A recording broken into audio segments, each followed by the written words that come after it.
All across Missouri, our new car and truck dealers are building strong local economies. When you buy a car or truck in Missouri, you're helping to support over 20,000 Missouri families who rely on the auto industry for good-paying local jobs. You're also helping fund our communities, schools, first responders, and our roads because dealers generate millions of dollars in tax revenue. Missouri's automobile dealers have been the foundation of our communities for generations and for generations to come. The Missouri Automobile Dealers Association, the heart of Missouri.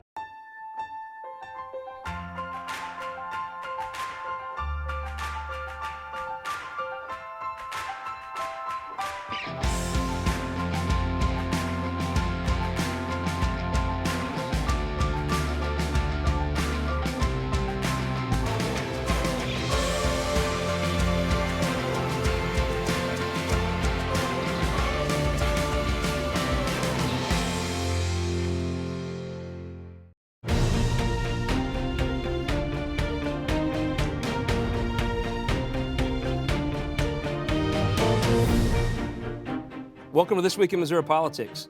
These early weeks of session are supposed to be boring and docile, but this one was anything but. Started off the week with Keith English, a legislator from North County, St. Louis, changing parties, going from the Democrat caucus to being independent, and we had a person announced for Attorney General and Governor all in the same week. We're very fortunate now to be joined by that representative that just changed parties, Representative Keith English. Thank you for having me. Welcome. Yeah, thanks for being here. Yes. First questions first. Why did you switch parties? Well, as you know, last year I was a pivotal vote in the Republicans winning a vote on the tax bill. I was the 109th vote to override the governor on the tax bill, and from that day on till this past week, it has been a little rough for me in the political world. In order to represent my district, I have to sit on committees. Last year I sit on some great committees that represented my district. And if I'm not going to sit on committees, it's hard to have a voice for the 68th district. So with the decisions handed down to me to not be put on my committees, I had no other choice than to lead a Democratic caucus. Walk me through this tax cut vote. It was last year. Some folks had even probably forgot about it. Mm-hmm. You come to the legislature this year, and there was still lingering issues. Correct. Why did you support the tax cut? Well, originally in April, we sat at a table with on both sides. We had to come up with a plan to move the state forward. As you know, other states have plans to try to bring business to their states, whether it's making a right-to-work state, whether it's cutting pensions and teacher tenure, paycheck deception. Where is the tax dollars going to come from to move our state in the right direction? So we talk about taxation and what's going to work. I remember when I was growing up, John F. Kennedy had one of the largest tax breaks across the United States that moved the United States forward. In a democratic world, that's what I believe in. I believe in moving the state forward and working with both sides. I co-sponsored the legislation when it was in the House. It went over to the Senate, and as you know, when the bill moves from one side to the other, it does pick up either some steam or picks up a little bit of more baggage, if you will. So when the bill came up to the table, I was told from the Democratic leadership that it had changed, not to support the bill. The bill came up on the floor. As you know, we have so many bills in the last couple weeks of session, so I did not support it the first time. After I didn't support it, I had found out that the bill was still the exact same bill that it was in the House. Originally I had made some decisions that if Republicans would support me and the labor movement on not going right to work, that I would support some tax breaks to move the state forward. Do you feel like your vote was part of right to work not being pressed harder in the House last session? Well, it was not just myself, but everybody. It was a whole team. You know, you had the Building Trades Council, you had the leadership of the Democratic Party, you have a friendship that builds there at the Capitol. So I think it was everybody contributing. So there's many Democrats still that are pro-life, pro-gun as you are, open to some tax cuts and pro-working people. Right. Why did you feel like you had to leave? Many of them have stayed, some of them, like every cycle, win elections, lose elections, but why did you feel like you had to leave your caucus? Well, that's a good question, but I have some numbers here. In 2008, we had 70 Democrats in the Missouri House of Representatives. Today, we're down to 44. That's a loss of 26 Democrats. Most of those that vote right down the middle. Those are moderates, some conservative down to Boot Hill, some up north, born and raised a Roman Catholic, Christian, pro-life, pro-gun. And I feel that over a period of time, the Democratic Party has slowly pushed moderates away from their agenda. We have maybe one or two Democrats left in the House that have the same feelings and beliefs that I do. There's a bit of a quirk. I understand there's something about an office, taking a third floor office. The third floor is where the legislative chambers are. Is that what part of this was? You're the only Democrat that has a office near the chamber. Is that part of this in some way? Well, it was brought to my attention after I had moved to the third floor that there was a rule written somewhere. I had never voted, or the new freshman came in 2 years ago, never voted on rules, never saw a copy of the rules. But after I moved in, I could see the tension was still there because remember, I was removed from my committees. I didn't get to sit on any committees throughout the summer. And I had asked to sit on interim committees all summer to represent my district. So then I moved into an office that, by the way, Tashara Jones, Rodney Hubbard, Penny Hubbard, and Senator Jamil Nasheed have all been in that suite on the third floor before me. None of them left the caucus. None of them left the caucus. So somewhere along the way, something had happened, and this rule had been established and put in there that I wasn't aware of. After speaking to the freshman legislators with me, 8 of them said they didn't know the rule existed. I spoke to Penny Hubbard, who was there, and she had said that that rule came in after she was in the office, but nobody really saw it in writing. It was something that was brought up in the caucus. So needless to say, after I moved in, I received an email, and after you move... Penny Hubbard, Representative Hubbard did have some retaliatory action, right, taken against her. She was taken off some committees. That's correct. That's I believe that the previous speaker, Tim Jones, just formed new committees that That's correct. he seated himself. Yeah, and in the process today, that's not able to happen because we have a you whole were new never structure. placed on a committee, is that right? That's correct. That's correct. Well, that seems like an odd thing. There were some accounts of a meeting that took place with the Democrat caucus that sort of blew up. What can you tell us about that meeting? Well, after 3 weeks of trying to work with the minority leader and speaking to members of the minority caucus and working with the black caucus, we all sat in a meeting and I appealed. I had asked that after a decision had been made not to put me on committees. Now, these committees, you got to remember, are for my district, to help my district and for the state. Tension was in the meeting. There's been a letter from the NAACP, is that right, that was sent to the minority leader? I don't know about that. Okay, Yeah. But there was tension in the meeting. You've been Tension in the somewhat meeting. outspoken on some other issues surrounding protesting and things. What happened at the meeting? Just a lot of tension there amongst people. You could see that my voting record was being brought up, whether it was the 509 bill, whether it was the 72-hour abortion ban. Things were coming up. There was a lot of tension, and so therefore there was some heated discussion. Some words were being thrown around, and then I left the meeting. I came back in after a couple from the Black Caucus came out, asked me to come back in. I made a motion, it was seconded on the floor, I wasn't recognized, and that was the big explosion of the meeting, that I wasn't being recognized for a motion that was seconded, pure parliamentary procedure. So some things that I had said apparently was taken out of context that I didn't say before I was walking out the door. So there was a lot of heat in the room. There was several representatives that don't think that my district is the way it is, but you have to remember, I had the largest percentage of Democratic win-loss in anyone in St. Louis County. There was only one other race that was even close. So back to your district. So you think you'll be placed on committees now? Have you spoke to the speaker? I have. And is there some advantages that might come to your constituents from being an independent? Well, when I was on the Florissant City Council, before I became a state representative, I was independent. I spoke for both sides, was vocal, and I think that's the way politics should be. Being an independent, the speaker has already said that I'll be put on committees. There's a process now that we have to go through for that to happen. We have to make room or make the committees larger. But by Monday, I should be put on my committees. So, big question. I know it's a long time off, but when you make a caucus switch, do you plan to run for re-election? Well, there's a few things that I'm looking at. As you know, that there is the Blue Dog Democrat caucus that's starting to brood. There's a lot of moderate Democrats across the United States that were basically pushed out of the Democratic Party. The progressive movement has been so swift in pushing those that believe in they're anti-abortion, they're pro-gun, that they have a choice. They either have to be Democrat or Republican. Some of us don't want to go that far. Isn't that in every party, though? I mean, aren't there a lot of Republicans that might be a little uncomfortable with the farthest extreme of their party? Absolutely. I mean, I guess the real question is, whatever you choose to run for next, will you be a Democrat? Will you be an independent? What's the future hold? Well, I think if I stayed a Democrat, I still believe strongly that my district would support me 100%. Like I said, being 6 years on a city council, I've had a lot of challengers over the past 9 years, and I'm still here. So I feel no matter if it's independent or Democrat, I'll still be here 2 years from now. Well, Representative, thank you very much for joining you. us. And we'll be right back with our This Week in Missouri Politics Opinion Maker panel. We'll discuss Representative English's caucus switch, the new entrants in the governor's race, and the attorney general race.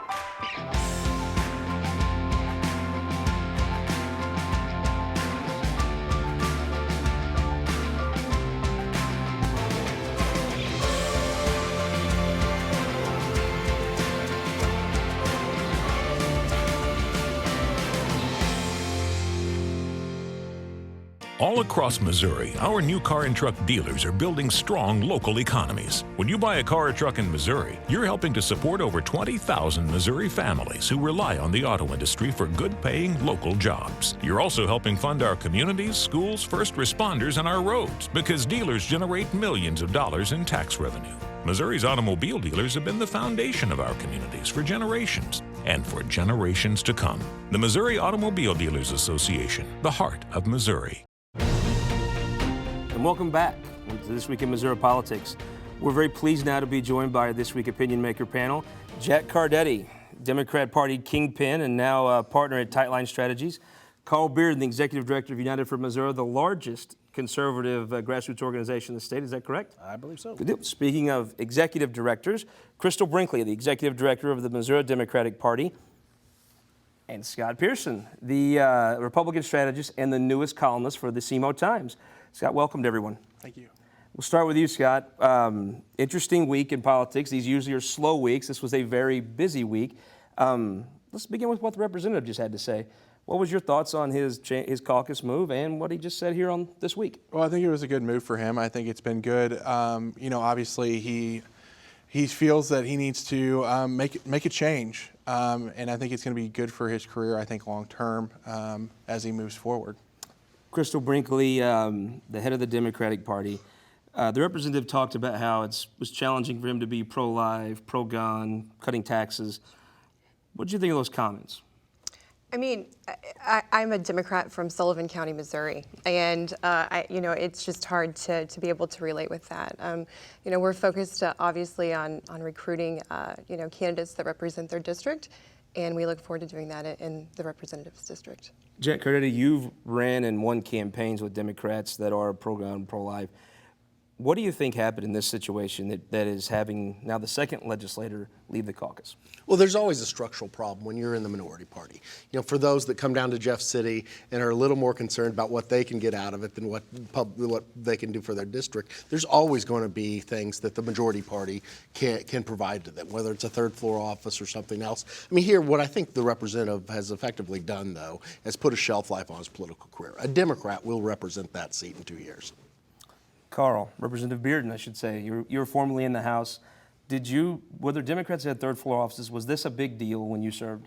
Well, actually, I think we started it in doing that, so we may have created that big deal. I think the representative did what he needed to do for himself as far as representing his district. I think it's a great move to stay an independent and not become part of the Republican Party because that gives him a lot more flexibility. Scott Pearson, you also work in the Missouri House. What do they do with all these members? This is an unprecedented majority. Now they have another person that's an independent. Is it going to get too crowded for people to actually be able to accomplish things? No, I think we can get a lot done. I mean, I think I hope economic development is going to be a big driver this session. I think we have a lot of opportunities to help Missourians, and I hope that we take advantage of that and don't get in the don't end up getting in the weeds with things that really aren't as productive. Jack, you're not just in Missouri. You run campaigns throughout the nation. I heard the representative talk about the number of Democrats in the legislature slowly going down to maybe this is even a low water mark in Missouri history. Is this a Barack Obama thing, really? I mean, is it just you have an unpopular president and the party suffers? Well, I think this has to do with a lot of things. I think first and foremost, it's term limits, but it also has been redistricting. It's just a scientific fact. Even if the state was 50-50 Republican-Democrat, Democrats are more tightly packed in their districts. So this has been something that's been coming for a while. But why it's important that this has happened in the legislative side, look at the statewide votes. Democrats still have the majority among the statewide office holders in Missouri. So this is clearly, even though some of my friends would love to call this a red state, it's far from it. Crystal Brinkley, you held an event this week with all the statewide Democratic elected officials. There's far more than Republicans there. Sure. What do you think attributes to that, the difference in folks will vote for a statewide candidate like a Chris Koster, but they won't vote for a state Senate candidate? Well, I mean, to echo what Jack just said, I mean, I think it has a lot to do with the way the lines are drawn in the state. And, we have some pretty dynamic statewide leaders, and we're fortunate for that. Do you think there'll be people that will vote for a Chris Koster as a pro-gun-ish, certainly more moderate candidate? But how would you connect that to when you vote for Chris Koster, would you vote for the state representative candidate in that area? What makes that connection and turns around some of these numbers that the representative listed?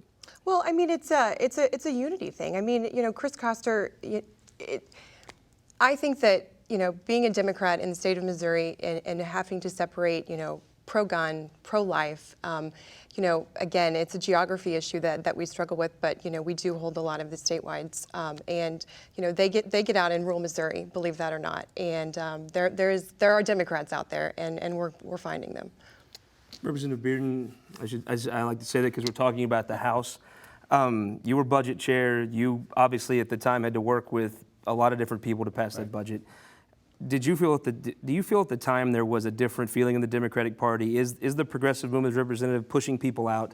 Well, I think at that time that wasn't necessarily the case. We still had a lot of what I would term conservative Democrats. I think as the lines have changed and the districts have become more compact, I think you start seeing more of the moderate Democrats representing the caucus. And so we had a pretty broad deal. We had a fairly decent number. We had 87, I believe, in our first majority, 92 perhaps. So we didn't have quite the numbers that they have today. It just seems like there's a different feel now. I mean, I don't recall some of these issues back then. Right. No, and I think we made an effort to try to work with the Democrat caucus because we had just taken the majority for the first time in 50 years. We had caught the car, now what do you do with it? And so we did try to reach out and work. Obviously there were a lot of issues we disagreed with, but where we could we tried to work. And some of that may be missing now, particularly as you get up to 117, 118. You kind of can get an attitude that says, yeah, do I really need you? And I think that's a mistake because everybody's there to represent their district. Scott Pearson, is 2016 the year where you've elected all the Republicans you could possibly elect? And 2016 the year where that number starts to come down? It's possible. I definitely think there's because we'll be focused on a lot of our statewide races. We'll spend a lot of money there instead of in the House races. I think HRCC does a great job, and they'll continue to do a good job. But I just think that there are seats that probably can go by the wayside and get caught up in the wave. Crystal, is 118 House seats the top? Will that number start to come down? Oh, absolutely. Yeah, absolutely. In 2016's year that happens? Absolutely. We at the party have a strong candidate recruitment effort that's going on, and the real work started for us November 5th, and we're continuing to go out and do that. Jack, is there anything they could have done in 2014? I mean, this wasn't a Missouri thing. This is all over the country. Democrats had a bad cycle. Republicans had one in 06. I mean, is this the high water mark? Does something return back to the norm here? Yeah, and what I think is going to have more of a factor on that than anything is going to be the fact that it's a presidential year. We know in presidential years, much larger turnout across the nation, but especially in Missouri. And the dirty little secret in Missouri politics is the presidential years are the years that Democrats go on offense. The non-presidential years are the years that the Republicans go on offense. They have a smaller electorate at that time. It's more conservative by its very nature, and they certainly took advantage this year. Next topic, Carl Bearden. Last week we talked about the Democratic field for governor narrowing. This week we talk about the Republican field expanding. It's no secret Tom Schweik's, if you paid any attention, going to be a candidate for governor. He made it official this week. What is the state of this? Can someone beat Chris Koster? Is a primary good?